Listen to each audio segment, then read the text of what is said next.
Welcome to the Misfit One Lifestyles with Elizabeth Colin. She will awaken and connect with your Misfit One. Are you tired of the ups and downs in your life? Are you ready to live a healthy lifestyle once and for all? We are talking about all aspects of your life. Being fit is not just physical, it's also your mind and soul. Learn how to take steps in your life to move towards your goals. Elizabeth's goal is for everyone listening to the sound of her voice to get fit. Let's get focused, let's get intentional, and let's transform. Now here's your host, Elizabeth Colin.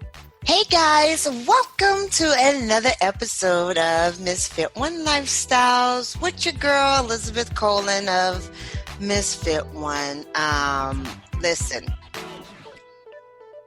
I have my guest today is someone that I can honestly truly relate to.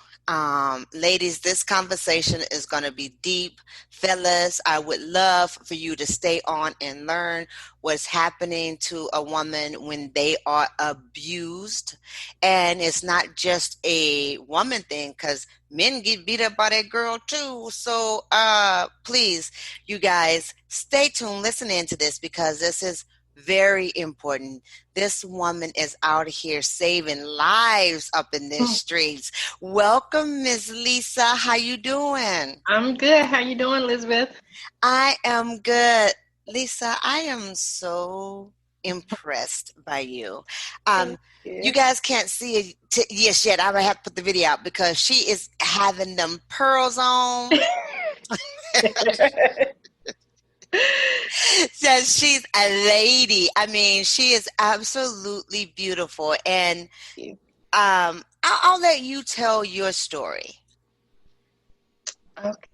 So I guess I'll start with me and my mom were never close. So I grew up in a dysfunctional household. Her and my dad split when I was about maybe 13. But me and him have always been close, really close. Fast forward to after high school, I'm working full time. I meet my ex, which my daughter's father, but it turned out to be my ex. The warning signs were there really, really early. I just didn't know what they were. Because I want to talk about those. Yeah, because again, I left a broken home, so it was just normal to me. Mm-hmm. So like the flash of anger, the disappearing for days. You know, I'm 19, I'm working, I don't, this. I know it's a problem, but not a problem. Right. You know, kind of thing. Never knew that would turn out to be my daughter's father. So just life happened. Right. And then by the time I looked up, it's 15 years, and I'm miserable. And like for me, the abuse, it was a few instances of physical, but the majority was emotional and mental. So I think that's kind of how it was able to go on so long, because every day wasn't terrible, but again, I'm miserable. Right. So I don't know the difference. Lisa, I'm gonna just say, to clarify some things, domestic violence is not always physical.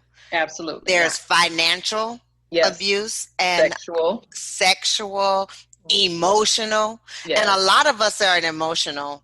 Absolutely. And don't realize it. And you don't think about it. You don't think about it. And of course, physical. Everybody knows that one. But when you say there were signs, because me, myself, and this is we're going to be 100 and transparent on everything. Absolutely. And for people who don't know me, you're going to know me now. They're going to learn today, huh? They're going to learn today. And that's what it's all about, sharing stories. So, because you think you're alone when you're going through, and when you get out. When I got out 7.5 years ago and wrote my first book, I thought I was the only one. Yeah. And then I started talking and come to find out some of my girls have been through, the same thing. Yeah. I was in a abusive marriage, and my ex-husband broke almost every bone in my body. And when you say signs, they were warning signs. But again, I was young. I got married very young. I had my first kid young. And so we don't know those signs. Like you say, we don't know. We But I don't am know. so happy that we're going to be talking about that today and Yes. some of the signs Mhm. that we can look for. And like I try to tell my daughter, and I can only speak from my experience. You have Mhm. more of it because you going to school for it as well as, you lived it. But I always say, to me, it's a warning sign when a guy try to separate you from your family. Yes. Isolation. Absolutely. Isolation. Mhm. And when they do that, you think, oh, he just want to be with me because I'm so special. Exactly. Because who doesn't like attention? 24/7 too, because then they get jealous. Jealous is another thing, right, Yeah. Lisa? Mm-hmm. Absolutely. Yeah, they want to spend all their time with you, and then the minute you not with them is, whatever's going on in their head, even though they could be doing the same what they thinking you're doing. Usually they are. Right. They usually are. That's why they're trying to clock you to figure out where you are so they can do what they doing. Right. Kind of thing. And so just like for me, the warning signs were, Yeah. Flash of anger for no reason, run off 2-3 days, threatening suicide to get me emotional, Girl. just all of that stuff. And again, I knew it was wrong, but I didn't have a name for it. Right. I didn't know this was going to be 20 years of my life. That's so good because threatening suicide was also in my playbook too. Because when you finally say I'm leaving, they're like, well, I'm going to kill myself. And would suck me back in. Like, okay, you don't kill yourself. Stop it. Right, not that serious. Like my sister said, tell them good. Go ahead. I'm going to get some money. Exactly. Yeah. I love my sisters because I was like, oh, I just can't, and she was like, no, go ahead. Tell them fine. Go ahead. Do it. Right. And then, we can end this stuff. But of course, they never really are. They just talking smack. They just talking. Feel bad. Absolutely. Make you crazy for the days they gone doing whatever. And then come back like it's okay. We didn't have that one. I didn't have that missing thing because that would have been much easier for me. Like, you would have came back to an empty place. Mm-hmm. And I love that you say that because, like you said, we all get warning signs, but they're different. Yes, they're different. They're very different. And they play it off me because, again, I didn't have that connection with my mom. So I left one broken home for another. Mm-hmm. When I moved in, when I left my mom's house, I just gave birth to our daughter maybe a year before. And so I'm, in my mind, this apartment is for me and her. I didn't know he was going. And he, okay, that's my daughter's father, so why not? Whatever. Right. And then it was just immediately a separation. It was always me and her and then him. Wow. We were all always in the same house, but, it was just real separate. And then again, I'm a new mom, and I'm trying to break a generational curse with my kid. So that's where my focus is. Okay, that's an amazing point. And disclaimer, you guys. Yeah. I had to get this disclaimer from Laura. Shout out to Laura, because she said this one might be hitting your triggers. Okay, yes. We're going to do disclaimers, yes, because the triggers are very real, and I still have triggers are today. Real. So when you are listening... Go ahead and tell them.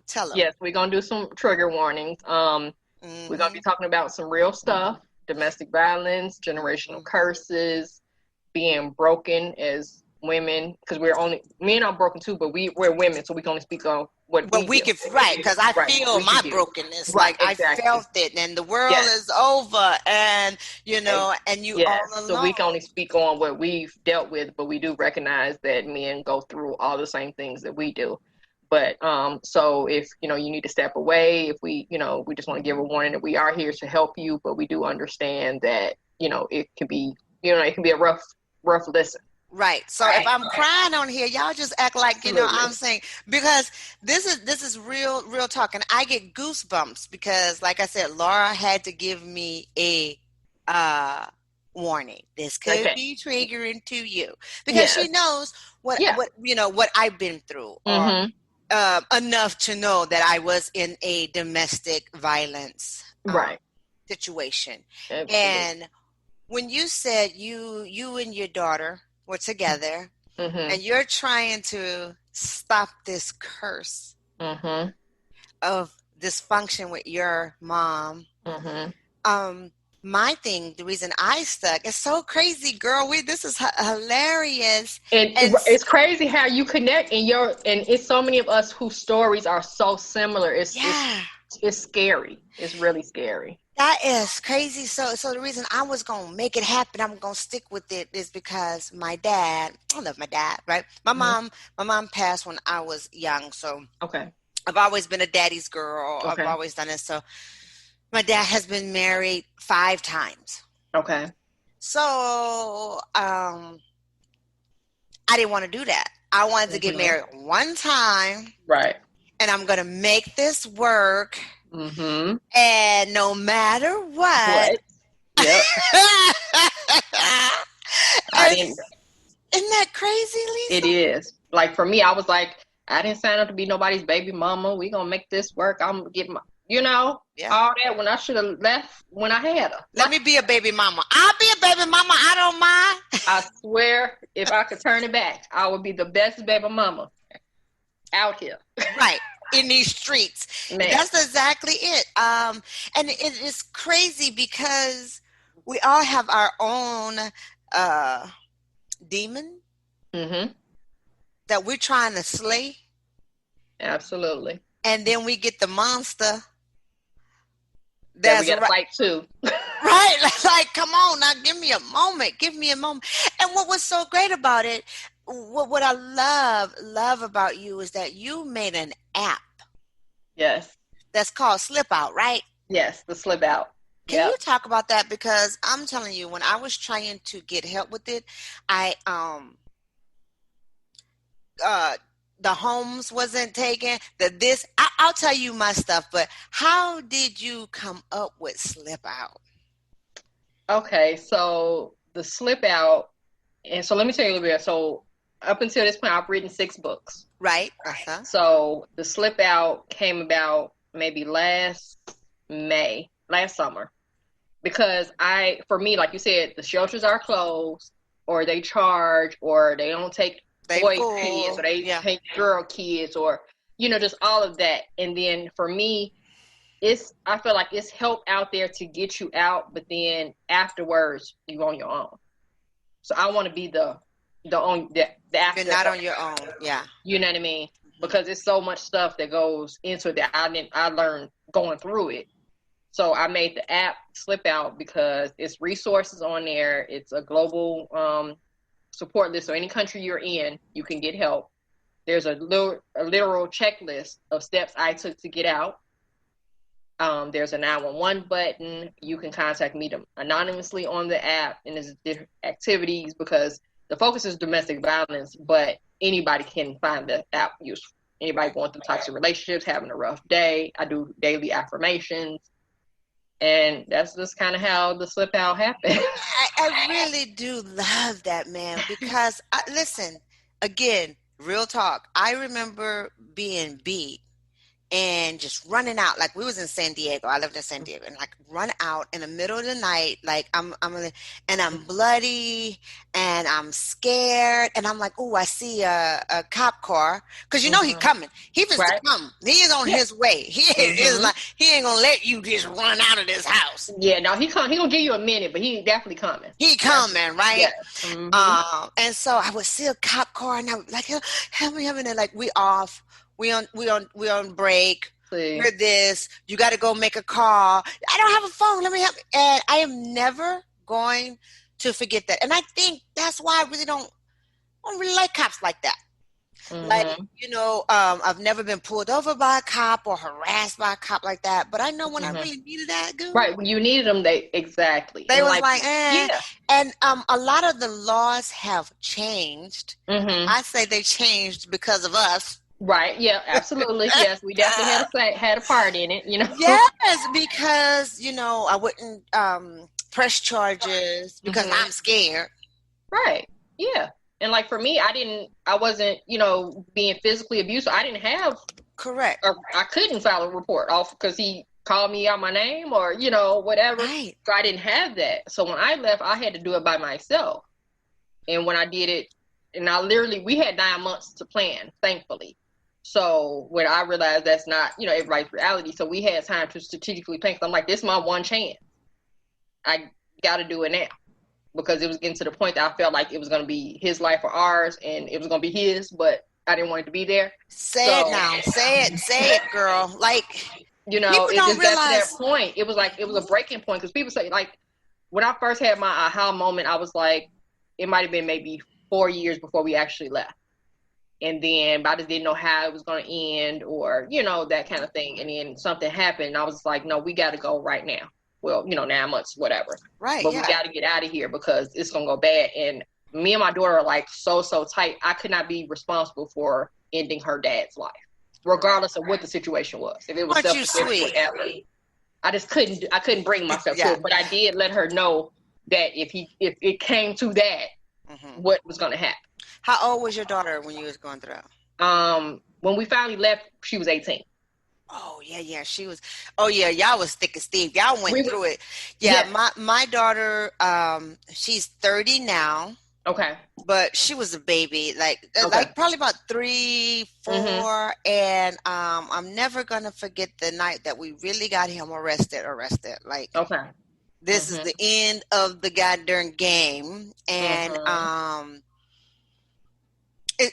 it's crazy because and like he said, he'll tell you right now, like, oh, but I was getting so much better. Oh yeah, because you was just whooping my ass like twice a week, right? Every day. Like, so wait, what do you mean? Like, so his thing is like, he would fight me, beat me up for whatever. It could be the food not hot. Okay. His bath water wasn't hot enough. Whatever it is, right? And when we are the ones getting abused, we try to fix it, right? Like, oh wait, make sure the water hot enough. Well, we don't realize that this dude crazy as hell. Exactly. Yeah, we doing stuff trying to keep peace, and we not the problem that's breaking the peace. You know what I mean? Like, it's going to happen regardless. But yeah, I did stuff just to keep it quiet so he wouldn't have a tantrum. Like, what am I doing? Right. I know, let him have his tantrum by himself. That's also a warning sign. It is. Because they're looking for a reason. You don't have to. You could be asleep and they want to start some shit. Exactly. Right? Because you sleep, you too peaceful. Because you too happy. You look like you smiling in your sleep. Why you smiling? I'm smiling. Like I was asleep. Oh no. No, you absolutely right. And it's like you can't, like, everybody's story is different and you don't really know what's going on until you've been through it and you look back like, what? Like the Sam Hill was going on here. Yeah. And how did I get here? Clear signs. Yes. Clear signs. And what people don't realize, and look at you, like, you're a successful woman. You've got 6 books, your app. They don't think it'll happen to us. They don't. Right? They're like, wait a minute, like you are a strong woman. Whoa, what? How did that happen? Well, yeah, they don't really beat submissive women because they're already submitting. Exactly. Yeah, and then we get good at hiding. We get I was very, very clumsy. I had all kind of accidents. I'm an athlete. I was never clumsy before. But all of a sudden, I ran into a door. Right, you can't walk in a straight line. And, just you burning yourself cooking. And all this. Just dumb stuff. Just lying for no reason. Lying to yourself, really, because ain't nobody believing you. Correct. Nobody believe you, but you like, no. See, my baby got, them bottles, the glass bottles, they real heavy and it hit me in my eye and they like, but perfectly in your eye. Right. Yeah. Like exactly. I wasn't paying attention, and that's so crazy how we, start trying to cover up their shit. Exactly. Yeah, we do. When we did nothing wrong, we can't even explain it. We just do it. You know what I mean? And I think it's because we're embarrassed. Yeah. I look back and say I was totally Absolutely embarrassed. embarrassed Yeah, that you definitely. allow this to go on, Mm-hmm. and you don't want people to look at him funny. Mm-hmm. You're trying to protect him. Right. And it's just it's just crazy because I remember when the night he got arrested, and I was like, this is it. And like you said, I've been through the I'm gonna have to kill him stage. Mm-hmm. And that's when you know God is good. God is so good. God made a whole building disappear. You understand? When they say Mm-hmm. God can move mountains, God moved a whole building, and I'm not lying. I mean, Mm-hmm. because I had No. planned that man's death. Like it was already planned out. I went and grabbed my baby to school because here's the thing. The police Mm-hmm. used to come to our house so much. They knew us by name, Mm-hmm. right? And So still didn't help you. didn't help. If I would have killed him, they'd have been like, well, yeah, we've been here all this time. Yep. He's always done it. He did Mm-hmm. this. But even killing a man is not an easy thing to go through. Your life would No. never be the same. Absolutely not. But when you get to the point when you get to the point where you're like when you figured out your on the run name, either I'm gonna be in prison or on the run, and you know what that on the run name is gonna be, Correct. you know it's time to go. It's time to go. And Because I that was like, was either I told my daughter, I said, if I go to jail, it's not gonna be she was self defense, because it's gonna be so bad that they had no choice but to just lock me away forever. correct. You know what I mean? Because my mind, I'm gone. They like, well, why you shot him 12 times? And Cause it made sense. He kept moving. he was You know? moving. Like every time Yeah. you're like, pow, pow, he jumped. So I'm Exactly. scared. Mm-hmm. And so I Yeah. was like, yeah, I couldn't, like you said, I couldn't do that. And that's not something I just wanted to do, because I don't want to be a murderer, you know? You don't And want that's to your do daughter's it. father, you know? I'm like, I just couldn't do that. And so I'm like, Yeah. it's best for me to just leave how we left. And I love that you said that you couldn't do that. I wish I had that because I didn't say I couldn't do it. I was definitely going to do it. And I'm Mm-hmm. saying it right now. I was Yeah. definitely going to do it. And he know it now. Mm-hmm. Now we good. We cool. We can talk. But Right. I had brought my baby to daycare, dropped her off like Mm-hmm. it was a regular day. Regular day. Mm-hmm. Girl was Absolutely. passing by. I know it's a pawn shop with a little gun place right in there. You can get the gun. I've already scoped it out. Yeah, you got your plan. I had my plan. Yeah.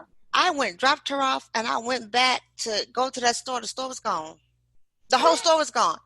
Literally, I kept driving like, wait a minute, I know it's not past the gas station, so I would turn around. I know it's right here. It's right here. Girl, I kept passing back and forth, back like 4 hours. Now it's time for me to go get my kid. Like, I done messed up the... You done messed up your window.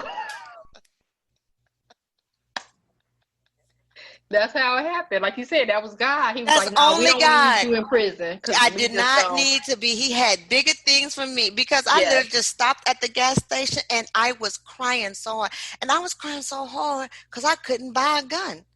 Yeah. Now, ain't that some Because crazy? you want your plan to go. My We're plan is planners. to You want mess- the plan to go through. Yes, I had a plan. It was all out. And you know, God is so good because he was like, no. That's not what we're going to do today. Right. Go get your baby. Exactly. And get your butt. Let you send your baby away. Give you a minute, to get your lesson by yourself. Now we going to tell you what's really going on. Exactly. And that was the moment, like you said, listen, I can't be ending up in jail like this. Like, I'm probably getting death, because they be putting black people to death. We ain't going to be like life. Let me listen to me. If I went that route, we wouldn't be talking. Correct. We might be pen pals or something, but it was not I wasn't going to get out. And that's what I had to explain to my daughter. Yeah. If it gets to that point, they're not going to let me out because it's going to be so bad. Yeah. That they have no choice because and again, my mind is gone, so I'm going to be gone mentally. Well, that's what post-traumatic stress. I have PTSD, absolutely. Me too. Yep. Me too. I was diagnosed 6 months after I left. You know what's crazy is I've never been diagnosed, but I don't know. Like, are you remarried? No. Okay, so were you married before? No, we weren't married. No. Okay. We were just together 21 years. Yeah. Okay, yeah. So we were married, and so that made it A little different. A little different. Just a little bit. Yeah. And once I got divorced and moved on, and even to this day, like I said, my daughter's 30, and she was like 5. So what's that? 25 years. In my new marriage, if my husband would yell at me, I can't take it. Like, you can't yell at me. Yeah. That's not how I operate. And he was like, well, I didn't do nothing. And you know how you a new couple and you're going to go to therapy so you can learn how. And the therapist kept saying, yeah, you know, she has explained her issues to you.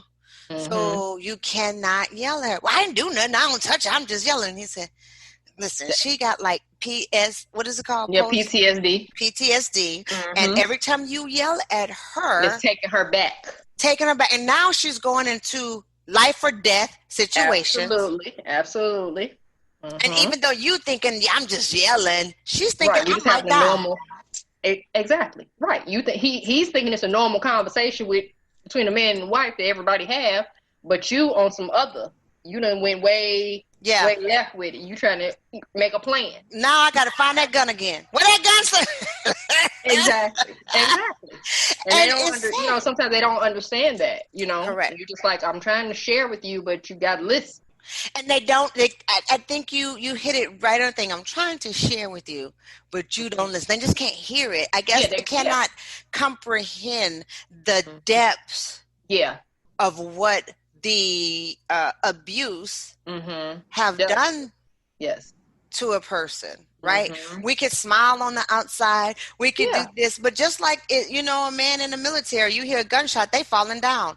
They can hear a car backfire. They falling down. And it's the same thing. It's the exact same thing. And it's craziness. It is. I had a lot of triggers when I first left. And then they've changed over the years. And I'm like, this is the most ridiculous thing ever. Like, I went back to therapy a couple years ago. And she's like, yeah, your trigger, you can get new triggers. What do you mean? No, look, I really worked real hard on those triggers. That's my friend. Yeah. Yep. So when you go in, for anybody who has been through this, I know that like Lisa said, so many of us who've been through it but don't know about it. I don't even know.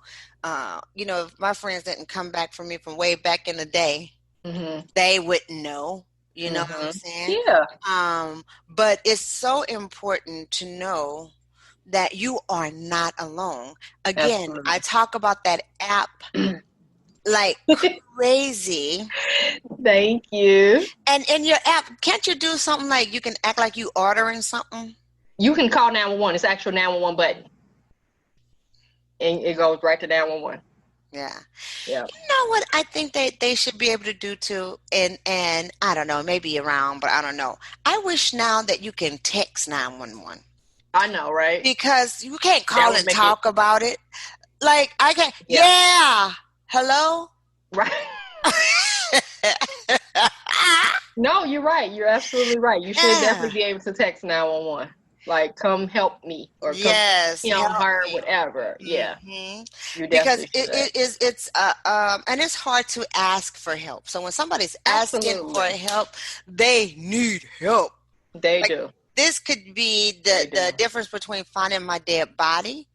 Looking for me for the rest of your life. Correct. Or just whatever. And it's so, like you said, when people ask for help, and then it's so hard to know who to trust during those times, because I had a friend that I had been friends with since our daughters were 5. So fast forward maybe 13 years at the time I was planning to escape.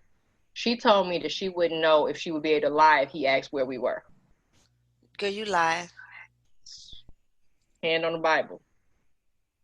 And I was like, I ain't hear that. Can you repeat that? Because we were on the phone. Right. Maybe this phone cutting out. My signal dropping or something. And she said, yeah, I don't know if I'll be able to lie if he asks. For one, I said, well, let's start slow, because you weren't going to know where we were going anyway. Don't worry about it. Yeah. Because people knew, like, certain people knew, like, date ranges. No one knew exactly where we were going but my dad. Right. People, no one knew, like, because I'm like, if you don't know the information, you can't lie. whatever, Correct. or Yeah. try to figure out a lie or whatever. Listen. So when she said that, and I was like, okay, like, let me call you back. I got, Kayla's coming home from school, something. I haven't spoken to her since then. You know what's Because so how dare you? great? Like, That is. what do you mean? Like, Wait a you minute. don't know. It's real simple. Like, what do you mean? So I was like, when I thank God, I said, because she would have gotten us killed for sure. She would have told. Well, I don't know. She be tripping, but she over there. Yeah, but you done seen 15 years of this. And then you know what I came away with that? I said, people will let you cry on their shoulder and lean on them, but the minute you get some strength, that's not what they want. That's not what they want you to do. That's not what they want. That's so crazy, because I had so many opportunities, and I lost many of friends behind it, because I had so many opportunities. They want to help me get out of this situation. Let us help you. Come to my house. Come stay with us.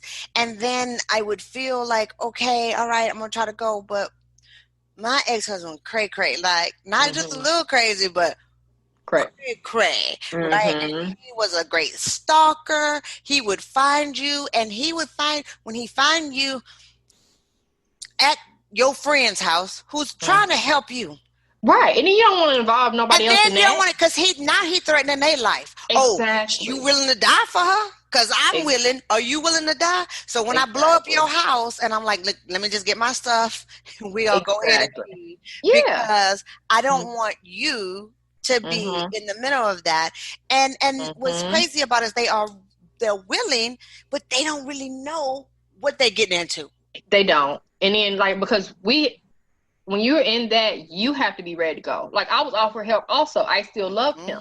And one person said they would help me, but they were like, you got to be sure that you're not going to go back. I wasn't sure I couldn't go back. Correct. So I stayed. Yeah, and you don't know you in it. I mean, you don't know what you'll do to you in. Everybody say, well, I wouldn't do what I wouldn't. Yeah, we wish we wouldn't have did it either. Thank you. But, it wasn't that easy. It wasn't that simple, yeah. And what's crazy, it wasn't that simple. I loved his dirty draws. Remember that song that say, I would have stopped breathing if he told me to? Yes. I would have stopped breathing if that fool told me to. And what's crazy is, and I think that's what hurts the worst, is because it's somebody you love. Yes. Like, not somebody you're like a little crazy about, like, yeah, he cute or whatever, but no, you like your soul, your heartbeat. Yeah, exactly. Yes, you think about them before you think about yourself, that kind of mess. Yeah, and that's why you getting in trouble that you do, because you put them on a pedestal. Exactly. And let yourself. Right, and you on the doormat, behind them. And they going to wipe their feet. Absolutely. They going to wipe their feet. Because it's there. So they definitely wipe their feet. Yeah. So when you was planning your escape, and I think that's a very common thing too, because we planned our escape, me. And when he finally was arrested, what was so crazy about it is, like I talked about, the police was not there to help me. I can't stand the police or whatever. So I called the police, and he did something. And every time he would beat me up, he would leave. Right? He gonna hang out. He gonna go get drunk. He gonna go do whatever he do. And then come back. And this time I called the police. Like, he just left, so they came over. And they knew us. Oh, Elizabeth, we're here again. Elizabeth, you're not going to press charges, so why are we here? I was like, no, I am. She's saying that, but she's not. I said, no, I am. They were, where is he? I was like, I don't know. Well, how do you not know it? Girl, they made me feel so bad that finally I lost it on them. Like, okay, so, because the guy was like, my wife always know where I'm at. Really? Are you beating her? Right. Exactly. Are you beating your wife? So do you beat your wife and then tell her where you're going to go? Because it's not the same. That's not, exactly. It's not the same. So they was looking at me, and it made me feel so, it was literally about 4 of them. And it made me feel so horrible, because now I'm feeling strong enough to say, yeah, I want help. Exactly. And no one believes you. And no one is believing me. Yep. She not going to do it. She know exactly where he at. She not going to tell us. No, if I knew where he was at, call him. I can't call him. I don't know where he's at. Like, this is before Exactly. cell phones and all that, you know? Mm-hmm. And then they said, well, when he comes home, call us, dial back. And I was like, well, hey, how long y'all gonna take? Look, how long it's gonna take me? That's what I'm saying. Because, Yeah. okay, he just come home. That's not a reason to call the police just because he came back home. Like, no, what are you talking about? Yeah, and you know, now he gonna be mad if I really am calling y'all. Exactly. So like, how long it's gonna take for y'all to get back here? So they was like, put a chair behind your door, and then dial 911, and then go in the bedroom, and the guy who I hated the most ended up being the one who really was there for me. Okay. He was like, listen, I'll stay in the area.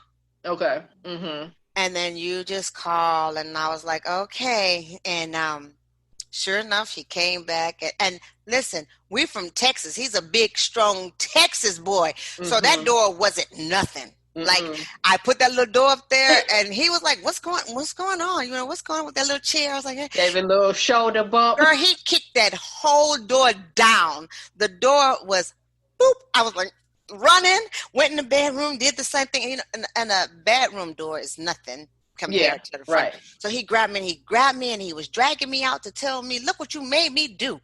Look what you made me do. And he had his fist up, girl, about to punch me. Mm-hmm. And the police walked in and said, freeze. He had the gun out and everything. And listen what my ex did. Girl, he turned around like cool as a cucumber and said, I want her out of my house. Of course he did. I was like, what? How does that work? He's like, she don't, and that's the things I've learned. My name wasn't on anything. I wasn't allowed to work. I literally was a prisoner in my own home. Like, Lifetime movies don't have nothing on what you went through. Yeah. And so he was like, her name not on anything. She's not on nothing, and I want her out of my house. And so the cop looked at me, and I was like, is that wrong? Like, can you do that? I don't know. And so he had sat down, you know, like he was macking out, you know, he was cool. No fear, no nothing. Yeah. And it was on MLK Day. I'm never going to forget that. And it was raining in San Diego, and it never hardly rains. Mm-hmm. And so the cop told him to stand up, and he was like, yeah. And he thought that the cop was just going to search him. Mm-hmm. So he turned around and put his hands up like, go ahead, search me. I ain't got nothing. And so the guy put his hand back, and when that first handcuff hit his wrist, that Negro lost his mind, because he was like, she's not going to press charges. She's not going to press charges. He said, she already did. She said, do you want to press charges? I said, yes. Mm-hmm. Yes. Yes, I do. Yes. Mm-hmm. I do. And that was the day he got arrested, and they were saying, you know, do you want, he was saying, well, can I get my jacket? Can I get my jacket? And I was like, no. And he kept screaming my name all the way out.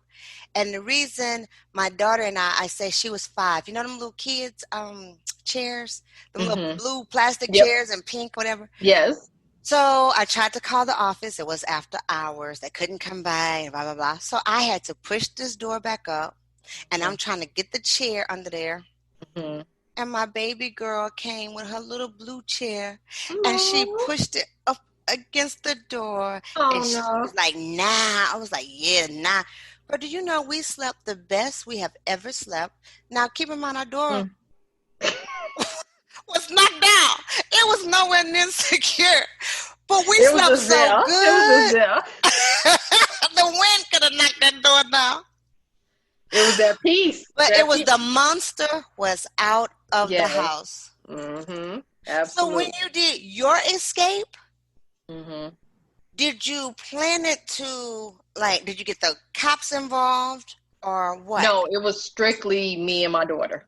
Wow. Like, literally. We planned out because it was her senior year of high school, and, you know, you can't change them, move them in that year, you know. So I was like, and because of our situation, I knew I had the time to do it. Right. So I was like, I can't disappear from home and she still go to the same school. Right. That ain't gonna work. That ain't gonna work. That's how people die. It's not gonna work. We're not gonna do that. No, yeah. We ain't gonna do that. So we planned like our escape like literally a month after she graduated high school. And so stuff had happened like right before then. And so me and her had to, have a talk like, hey, cause she had to agree to it for it to work. So she agreed because we were both feeling neglected the same kind of way. She saw what was going on. And I was like, we got to go. And this is my time to go. And then like, she was getting ready to go to college, but she was going to initially stay home. But then she decided to go away. So I said, okay, it's even better. Yes. Because I really got to go now because I can't stay here and you not here. Right. 1,000 miles away, whatever. So we just like literally planned, to leave. And she went away to college, went away out of state. She was going out of state, but he didn't know she was going out of state. So we just had to plan all this stuff. I had to relocate. My job had 2 locations at the time, downtown in Glenview. I was working in Glenview because we lived in Calumet City. So I was making that 50-mile trip, whatever. So I ended up transferring downtown right as we were moving. So I was able to disappear from work and went home and that location. Wow. And you have to. Unfortunately, That's how it's going to have to be, kind of thing. They will find you. They are hunting. They are going to stalk their prey. Yeah, they absolutely are. They, I got a P.O. box. I changed, have my mail go to P.O. box, but don't forward your mail because you forward your mail, they're going to send the letter to the old house. Don't forward your mail. Just change the address on whatever your important stuff is. Have everything go to email, whatever. We split the bills 50-50. So, but I was in charge of paying the bill. So he give me his half, I pay whatever. So I just, had all that change. So, and it happened. So coincidentally, our lease was up at the house we were renting right as we were leaving. So I was able to just get my name off and then he could start over once we were gone. So I paid everything up. But we shredded old documents, and since we had 9 months, we were able to do it like a little bit at a time. Wow. So we shredded old documents, we donated old clothes, and again, remember, it was me and her and then him. So we're home at 3 o'clock every day because I work 6 a.m. to 2 p.m. She's home at 3, so we home 3 or 4 hours by ourselves. So in that time, we had a lot of time to do some work. We shredded old documents, we donated old clothes, we our bedrooms were upstairs, his was downstairs. So we started packing up stuff. It was already bins around the house, but we just started packing up stuff and just strategically, and then just kind of had to numb ourselves. I was already numb. She kind of had to numb herself because things had happened, so she wasn't really talking to him. So I had to like force her to speak to him in the morning. You gotta make it look normal. Gotta make it look normal, kind of thing. And then he's not thinking, because she slipped up a couple times, but he's not thinking that, we going anywhere. Never. Because I asked him one time, like, hey, you think we should live alone? Because we weren't, we knew it was over. I just never said the word. Mm-hmm. And so he said no. And I'm like, okay, I'm not asking again. That was my answer, Right. And I said, the only way for us to go is to just, just to leave. He didn't know, he had no clue we were leaving. Wow. No clue. Can you tell us what your abuse looked like? Because mine was physical, so mine was very evident. What did yours look like? Mine was, it was really emotional and mental. Like the disappearing would be, because I'm an only child, so it was just the whole, being stuck by myself. And then also I had endometriosis when my daughter was really young, so I was stuck in the bed a lot. Bedridden kind of. I would go to school, work, and take care of her, but other than that, I was in the bed. And so it was just, just dealing with myself and her. So just a lot like isolation, ignoring us until he was ready to deal with us, disappearing from home, and the double standard, or he could do stuff, we couldn't do stuff, where I was going, what I was spending my money on. Thankfully, I always worked and had my own money. That's a great thing. So he tried to control that, but he couldn't. So I always had my own car, that kind of thing. So it was stuff he wanted to try to do, but it never really worked how he wanted it to work, kind of thing. What's amazing about that is I wasn't allowed to work. I wasn't allowed to do anything. Like, even when I wanted to go, like I had to go grocery shopping, he would give me a time frame. And if I was gone too long, they would call my name over the loudspeaker, girl. Stop. I'm not lying. And you got to come to the office. I'm like, what was, and then I'm like, yes. I'm still here, probably about 15 minutes, 10 minutes. You know, it was insane. Insane. And the great thing about yours is, like you said, you was able to work. So he did allow you to leave the house. Right, yeah. And you had some sort of independence. Yeah. In that way. So it was a good way to really get it together and move. Yeah, it was. That, I believe that was like my saving grace, because I had, you know, even though, like you said, I had a little independence, but, you know, outside of home, but then at home, I'm a whole different person, because I'm miserable and I'm being abused, you know. Yeah, and that's another thing too. It's like that it has altered my life, right? Absolutely. It has altered forever. I will always have my own stuff. You ain't gonna ever say, "Oh, her name not on here." Shit, no, you right. Your name not on it, boo. You'll get up out of here, right? So I'm always never not worked. You know, because I don't want to be 100% dependent on anyone. And those are the things that they rely on. They want you to be 100%. Yes, because they like being able to throw in your face what they did for you. Yeah. Because he would, you know, and towards the end, he would do stuff like that. And I'm like, okay, well, I'll make sure that you never have to do that again. Right. Or you'll never be that option. You know, it just got real crazy towards the end. I don't know, like his mother had passed away, so I don't know if that was the shift. But that's when he got kind of more unstable. And then we were just like, yeah, no, I got to go, because I'm gonna hurt you. Right. Yeah. I'm cracking. My mind. I was like 2 seconds from cracking. Yeah. And I was like, I knew it. I felt the seams come to loose in my brain. I was like, I'm gonna lose it. And then I'm like, I owe my daughter more than this. And that's so crazy, because that was the only reason I left, for my daughter. Absolutely. Because like I said before, I loved his dirty draws. Yeah. So if it wasn't for my daughter, I'd probably be dead by now. But, you know, I would have died at his hand. But I did not want my daughter to think this was normal. Absolutely. I did not want her to think that it's okay for your husband to fight you. Right. It's not okay for that. It's just not okay. And that was the strength that it took, because, like you said, when you crack, you feel as though, like, he made me feel like I was the ugliest woman in the whole wide world. Like, nobody not going to talk to you. Nobody wants you but me. Like, and I'm young. So I never even thought about people wanting me or not wanting me. Exactly. Right. We don't think like that. You know? Yeah. Okay, I don't know. And then by the end, though, you start saying, boy, bye. Like, and I started saying to him, I'm never gonna forget this. Like, nobody wants you but me. And I used to literally, Lisa, I hadn't looked in the mirror in years. Because I would brush my teeth, looking down, and wash my face, never looked at myself. I just couldn't look at myself, right? And then when it was good at the end, he was talking his normal crap. And instead of me going, okay, I was like, well, let's see about that. How about that? Let's go outside right now and see if somebody talked to me. Let's try that out. He was like, what? Now I'm crazy. Now he's like, are you crazy? I'm crazy now.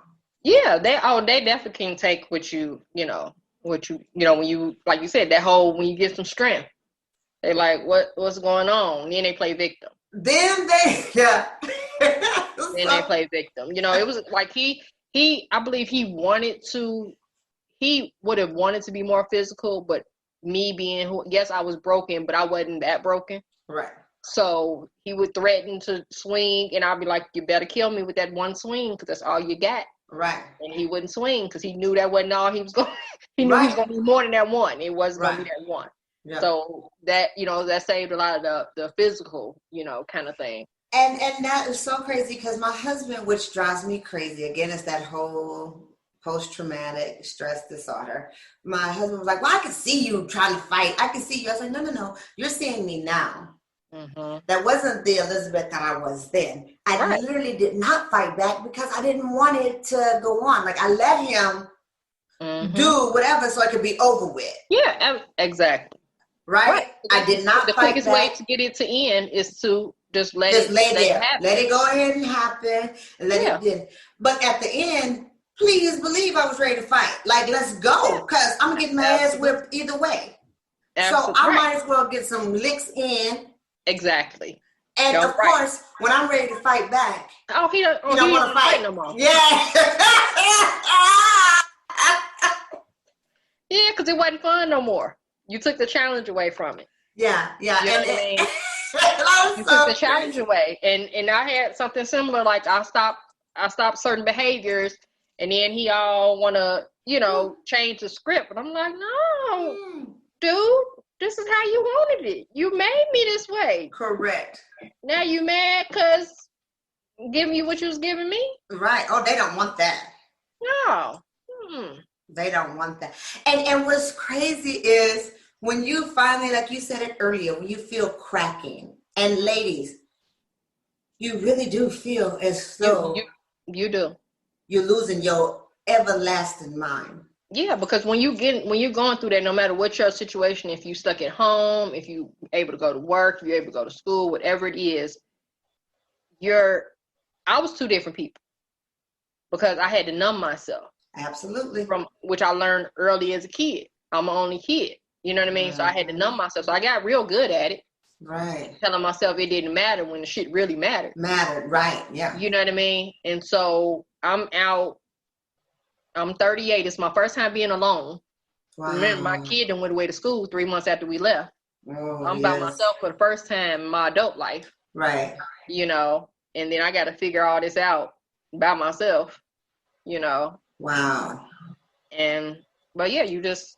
What are the steps that you took to figure it out? Because it's different for all of us. Yeah, it's definitely different. I thought that being out physically, I would be okay mentally. Mm-hmm. That wasn't the case. That lasted about 6 months. Mm-hmm. Then he used to slam doors. So one night, 6 months after I left, somebody on my apartment floor slammed the door, woke me up in the middle of my sleep. I went back to sleep. In my mind, I was in a nightmare, and my ex was in my new apartment. Yes. So that was where the nightmare started. Right. And I'm like, okay, right. So maybe a couple more happened over next maybe month or so. And I was like, yeah, no, we're not going to do this. Like, I left to get out of that. He don't get to invade my future. Like, let's go to some counseling. Let's figure this out. And I went to counseling, and that's when she said, like, no, you have PTSD because, remember, I had numbed myself real good. But then those 9 months, I had to really numb myself because I had to make him think that everything was cool. But it wasn't cool. So I couldn't tell him we were leaving. You know what I mean? So that was so the things he was doing, I couldn't respond to them. Right. I had to let it happen. And so my counselor said that that's where the PTSD came from because my mind wasn't letting my body respond or however it goes to what was going on. And once I was safe, everything was processed. And so all those feelings I felt them 9 months was coming back all at one time. Wow. So I had the trigger. Like, we used to live in a suburb. I'm back in the city. I moved back to the city after we left. I couldn't go to that suburb for a long time without feeling sick to my stomach. I couldn't, if I heard a car that sounded like his car, sick to my stomach. If somebody got too close to me in the store or on the bus, sick to my stomach. And all those things, I knew a nightmare was coming that night. Wow. Didn't matter what. So I had about 4 or 5 triggers those first maybe few years. And they've gotten better and evolved since then. Yeah. Unfortunately, because I found that the body keeps account. So everything that we go through, at some point, we're going to relive it. Right. You know what's so crazy? What's so crazy is I was having triggers, but I didn't even know that they were triggers, right? Mm-hmm. So the way we got out was he got arrested. Mm-hmm. And he was in the military. Okay. And he was on a break from one ship to the next ship. Okay. Right? So he had never even checked in to his new ship. So they had no idea who he was. Okay. We just gonna call him Jerry. Mm-hmm. Okay. So they didn't even know who Jerry was. He just, they just shipped the papers over, whatever. And he got arrested.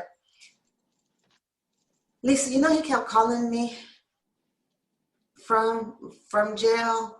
And I was like, don't you just get one phone call? And like, why you calling me? Right. Like, I just put you there. Like, no, don't call me. And he was like, and that's what they do. He would beat me. Then he want to be lovey-dovey. He loved me so much. You the stars, you my moon, you everything I need. I'm so, oh, my baby, my wife, my life. Come and get me. No. What? Then I'm all kind of bitches. I'm all kind of everything else. Yeah. And when I get out of here, I'm going to kill you. Click. He called back about 5 times. I was like, dang, I know I don't really know about being I know a lot about police, but he's calling on the movies. In the movies, they say you get one call. How come you keep calling here? So I did not, and I'm all alone. Right. It was just my daughter and I in San Diego. And I said, listen, all I could think about is calling his new ship. Right? And I called his new ship and I was like, hey, you don't know me. I'm not exactly sure if my husband is actually on the ship yet, but he's on a break. And I kind of went through it and I was like, what's his name? They found him. And I said, and he got arrested because of domestic violence, blah, blah, blah.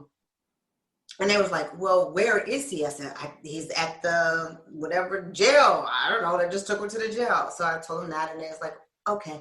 So what we're going to do is come and get you. And then we're going to take him and put him in military police. He's going to be in military prison. Okay.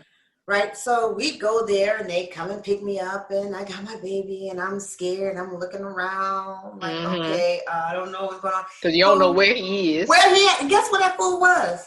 Walking out of the jail, laughing with his friend. They talking there in the parking lot. And I'm in war. I'm like, there he is. Like, I'm dipping down.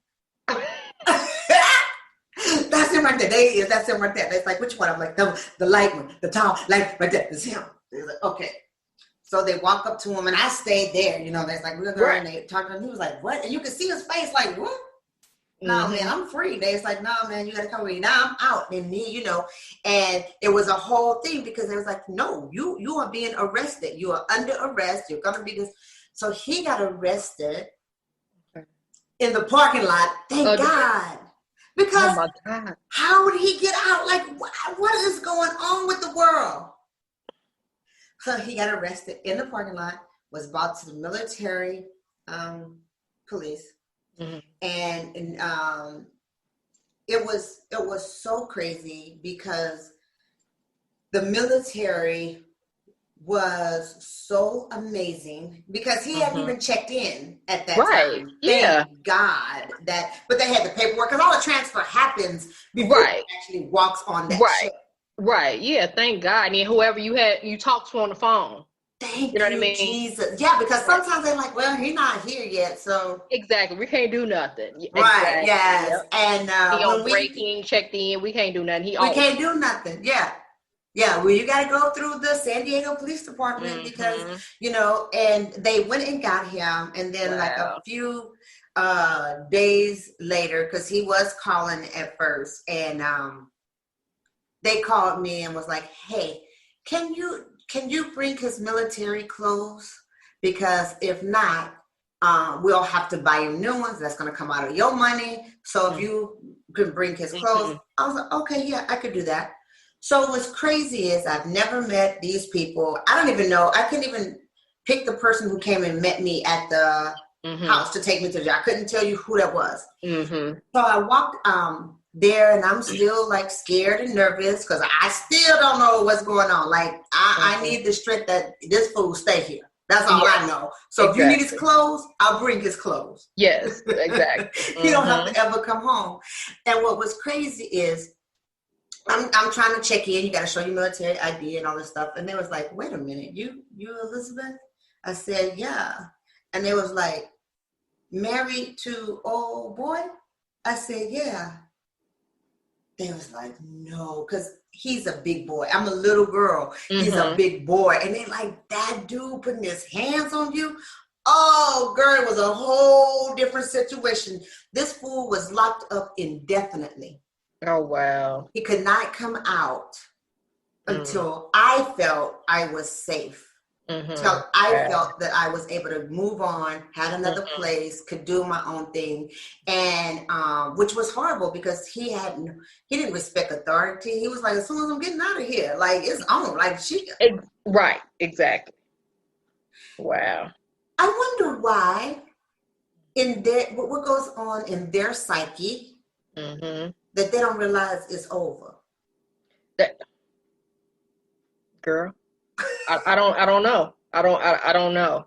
Right. I guess crazy is not meant to be understood, kind of thing. I don't know. Like when we left, he told one of my friends that lived close by that he had been robbed. Now I left a half a house full of stuff. Right. I only took what I paid for. Correct. So he still had a half a house of stuff because I didn't have a use for it. If I could have afforded to replace everything, I would have left everything. But I couldn't. Correct. So I left certain stuff. But I'm like, you got robbed. Like you couldn't just say I left. Like. Yeah. No, because that's not. They're not gonna say that. No, they're not gonna say that. Our phones were on the same plan. So once I knew he was home and knew that we were gone, I cut his phone off. So he couldn't go, get me tracked or whatever. And then we left town for, exactly. We left town for like a week or whatever. But it's really like once they realize you're strong enough or you fight back, it's like then you're the crazy one and they're the victim. They're the victim, yeah. Kind of thing. After you done went through however many years of turmoil and whatever, but the second you do something different, then you're the problem. You're the problem, yeah. And that's so crazy because and that's usually what gets us back. Yeah, it is. Yeah. And right. And then once we turn the corner, it ain't no going back. No more. No. I don't care what we got to do. We're not going back. And truth be told, me and my ex are friends to this day. We still talk every once in a while. How you doing? You good? I'm good. You good? And he had to come around us and apologize about how effed up he was. Wow. And how he, what his side of it was. He was afraid of losing me. And he didn't know how to handle that. So he did it in a harsh way that guaranteed that you're gonna lose me. Like you just guaranteed that I'm out of here. Right. Your worst fear is what you guaranteed, what you did. That's not how you do that, sir. Were you ever able to talk to your ex? Yeah, we talked. Well, 6 months after I had left, I accidentally saw him. He didn't see me, but he had gained a massive amount of weight. It was like just ridiculous. And I was like, let me tell him I forgive him because he holding on to something that, I don't want the man to die to see his kid fall, that kind of thing. So I did tell him I forgave him kind of thing. And then he half apologized. But at that point, I didn't need the apology because what you really apologizing for? Right. You know what I mean? Right. Kind of thing. So we while she was in college, we remained cordial just because she was in college. Now I don't talk to him because I don't have a reason to. She's 26 off living in Dallas, living her life. Whatever. I don't wish anything bad on him. I just have no reason to talk to him. Right, yeah, that's us too. When we talk. It's about the daughter, and again, our daughter 30. Right, exactly. Yeah, I have no reason to. We have no reason anymore. To talk, but it was always is we can get back together though, and I'm like, there's no way we can get back together. Yeah, I know your triggers. I can make you angry. And he's been married 20 years to a different woman. Wow. And he's been great. But we're two different women. And she's submissive, very quiet. She's she do what you say and say, and look, I don't have that in me. I ain't got to do what you say in me. Like, you know, so it's different things. He's a very jealous, possessive person. She's a wallflower. She's an amazing woman, but she's just, she can blend in where I would always stand out. Yeah. And he did not, like, nobody, don't even look at me. If guys looked at me, Lisa, I would get beat up. Okay. But I didn't even see the man looking at me. Exactly. Like, or if you happen to look at, you see a nice car, you happen to look at a car, you looking at the car, you don't even. Now you looking at that man, girl. If it's a man driving, yeah. Beat down. Like, seriously, and I have a knot on my head to this day where he fractured my skull. Oh, wow. When I was holding our baby, like I'm holding my baby, and one time he popped me so hard fractured my skull but I was able enough to put my baby down, and then I fell out, right? Because I didn't want my baby to fall. Right? Yeah, of course. Like, yeah, it's It's crazy. And then they like, we should get back together. Huh? Yeah. And like I've been out 7.5 years, and a couple times he sent texts that he shouldn't be sending and telling people he getting himself together for me. You getting yourself together for who, sir? Not for you, boo. Right. Not I. You know, so I think he had said stuff trying to bring me back. I'm not that Lisa. I'm gonna need you know that Lisa. You don't want to see her now. Correct. Not the same Lisa. Because I'm that crazy Elizabeth, not as ready to fight. Let's go. Let's do it. Let's do it. That's what I'm saying. You know, so. And I like how you said I'm not that Lisa. Because we really were totally different people. Yeah, absolutely. I mean, totally different people, because I tried so hard. And that's why it was so difficult, right? Because I was trying so hard to not be divorced. So I took things that I would have never done. Right, absolutely. And you trying so hard not to be a baby mama. Exactly. You want to have a family. I want my family. I want my daughter. And then that's one of my biggest regrets, because in wanting that for her, I did the total opposite. Ended up damaging her more. You know, but she got the lesson, because, baby, let somebody think they're going to mistreat her right now. She ain't having it. I heard you slam that door. Why you slammed that door? No, baby, that was the wind. I don't know. Like, I'm telling you, and I'm like, I look at her like, wow, like she don't take no mess at all. Yeah. You know, because of that, you know, kind of thing. And I'm like, you know, and I apologized to her. I said, because I stayed, and again, I was sick at that when she was really young. So I think that's part of why I stayed, because I was sick. So I had to guarantee a house, you know, before I had, kind of thing. I think if it wasn't for that, because before I got sick, I was in school and working full time and had her, you know, so things would have been different. So, you know, I did apologize to her, because I stayed, you know, to secure, you know, because he always worked. They break providers. Right. He always worked and came with his half of everything. So that was never the issue. Right. You know, kind of thing. But I do realize that I damaged, in trying to protect her or give her something I didn't have, I ended up damaging her. But listen, let me tell you this, though, because I left because I wanted to, but you know, she threw it back in my face because you took my daddy away from me. What? It's never, you know, it's like, are you kidding me? Like, you don't even notice that. Well, you know, it'd be different if my daddy was still here, but you took my daddy away. Like, okay. But what's crazy about it is if you are in an abusive relationship, please don't go through it like us. No, listen, please. I was there way too long, too long. Yes. And now we have so many more resources that we did not have when we were going through it. Your app. Yes. And talk to us about some of your books. So this was the first book, How to Get the F Out. Okay. That was the very first book, because that's how we got out. We got the F out. We didn't just leave. That's right. We got out.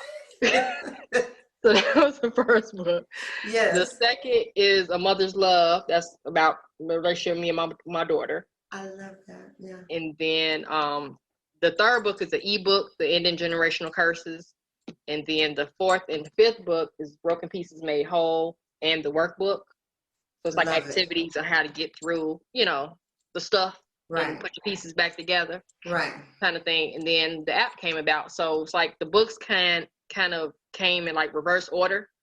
So the Broken Pieces Made Whole is where I connect like the toxic relationship with my mom, generational curse, the abusive relationship, just all of that to put it all back together.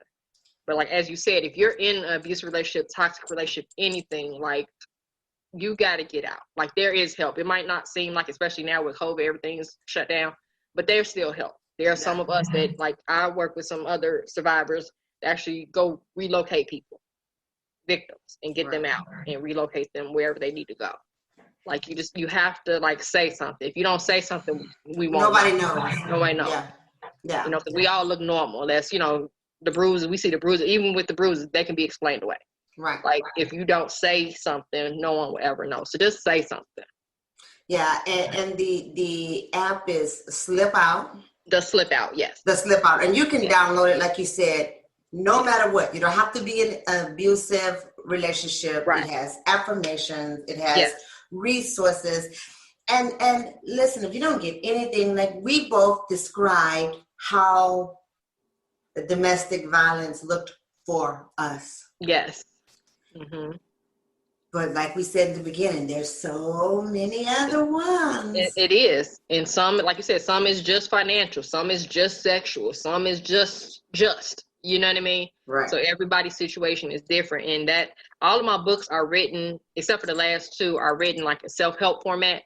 Because for me, the story isn't what happened to me. The story is how I got through it. Amen. So I want to help people they don't need to hear another story of what happened. They just need to know how I got over it. And so that's what I want to be to people. I want to put a face to life after, for one, and two, show them that you can get out of it. It ain't easy. It ain't pretty. No. And that's exactly it. And that's exactly why I wanted to say what our stories were. Yes. So that when you get these books, it's time to move on. Absolutely. Get out, go. Yes.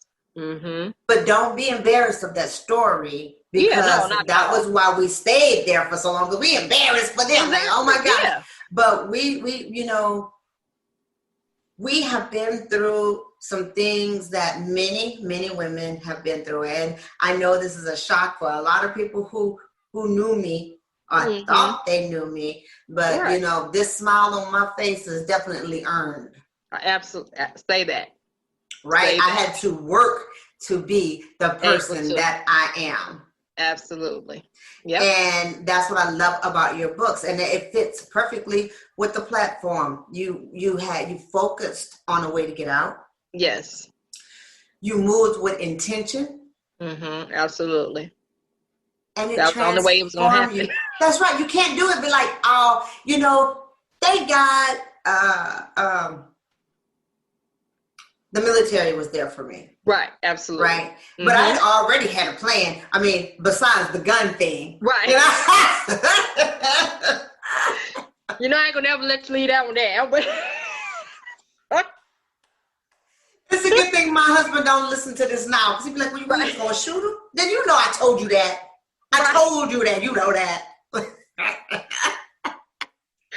But what's crazy is you have to move with intentions. And I think that was the worst thing that happened in my life that turned out to be the most growth I have ever had in my life. Yeah, absolutely. And we're like, if we can get through that, we can come through anything. Like anything. What? Right, we got that. Oh, like that? Oh, we got that. No problem. Anytime. Right, because we know we can now take the steps to transform our life. And nobody has control over that other than us. Absolutely. And that was the thing. When we left our life to somebody else, I sure didn't like it. Mm-mm. Like, nah. So when people see me and they think I'm cold and I'm direct and I'm mean, and I don't know if they think I'm mean. Well, my kids think I'm mean. Whatever. It's just that, listen, I wasn't this person at 19. Right. Mm-hmm. I'm this person at 48. Mm-hmm. Because of what happened. What happened at 19, mm-hmm. right? So 19, 20, I mean, my whole... Yeah. The years that we supposed to have been like, yay, you know, Man. I went to college and I couldn't experience it. I went, but I couldn't experience it because if I was late, he calling me, where you at? Exactly. I would come out, he's sitting out front. You're like, what? And I wanted to be an attorney, and I had to do a lot of stuff at the law library. Yeah. I had to change my major. See? Because he was like, no. But the great thing is my youngest daughter is now going to be an attorney, so I love that. But it was crazy because you wasn't allowed to be who you. Yeah, absolutely. Right? Absolutely. So look for those warning signs. And again, isolation. Like you said, what's the anger? Yeah, flashes of anger. And then like, he would brag on me in the street, but then treat me like crap at home. Like, how that work? Girl! I would hear stuff and I'd be like, he told you what? Yeah, she in school to be this and she working and she the best mom to Kayla and da-da-da-da-da-da. And I'm like, what? But it's the same thing my mom does. You know what I mean? So I connected the dots. They're the same person. And we usually seek that out. Right. And you don't know till you don't know, yeah. You come through the other side of it. And then you're like, I'm not doing that again. Ever. ever. Like that, Ever. Never. If I got to be alone the rest of my life, never, ever go. I'm good with that. I'm all right with that. Yeah, absolutely. You know, look for those signs. Yeah, because they're get there. The books. How can we get the books? All of them are on my website, www.lisarjenkins.com. And like I said, look for the red flags. They're there. If something don't feel right in your gut, follow that gut. It's never wrong. Trust your intuition. I'd rather you get out and turn out you was over exaggerating than you stay in it and you getting your ass beat. Yeah, because you know a lot of times, and what's sad is, and I just got goosebumps because a lot of times people don't make it out. That's the reality. They usually die. That's another thing that fueled the app, because I'm like, every time I hear one of us being killed just because we don't want to be with you no more, it grinds my gears. Yes. Because I'm like, but I know how that feels. Oh, yeah. You know, I know how it feels that, you know, you think you're alone and you can't do it because you got X amount of kids, or you do this or you do that. You can get out. It is, like I said, it's not easy, and you got to get real creative with it. You can't just walk out your house and say, I'm going to move to the apartment around the corner. Yeah, don't do that. You can't do that. You know, you got to get out your comfort zone for sure. For sure. Because you never, you know, thankfully he didn't come after us, but probably because how I left, you know, he didn't, you know, whatever. But you never say what, like, I still think he hold a grudge now. Like, I couldn't. Correct. I don't place with you know, kind of thing. I don't trust it. You know, kind of thing. But you got to get real creative with it, and can't, you know, and you know, some people are like, well, I'm not going to let him control me. No, you got to let some stuff control. You got to let common sense control you. It's not even him control you. You got to let, because you got to remember, you're leaving him. So you're doing something he don't want to happen. He wants some payback for it. Trust me. And they have no problem. Like, literally, and I'm going to leave it with this because this is the truth. You hit it right. The nail right on the head by saying this. They will come for you. Yeah, absolutely. They will, because when we were in Texas, there was a guy who killed his wife on the courtyard steps. She did all the right things. She did the restraining order. She went and did all the stuff. And this fool was coming to court for the restraining order and shot her dead. Yeah, that's what I'm saying. In front of everybody. And my fool just used that as an example when I was like, I'm leaving. Well, you know, I'll kill you. I don't care. I'll kill you in front of everybody. I ain't got nothing to lose. I don't care. I'll do the job. You know, so they will. Yeah. So you don't want to be the one. No. That we have to bury and say, why didn't you just get help? Exactly. And I know it's scary. Yeah. And I mean, literally, I never worked. Really, I never had a real job. I did have my degree, thank God, but I've never had a real job. I didn't know how to pay any bills. I didn't know how to do anything. I knew nothing. And he banked on that. Absolutely. He didn't want me to do nothing. I'm going to take care of you, baby. You don't need to do nothing. I'll take care of you. And when it got to the end, I said, listen, I'd rather sleep in a box under a bridge than take another dime for you. Say it. Exactly. Right? Yeah.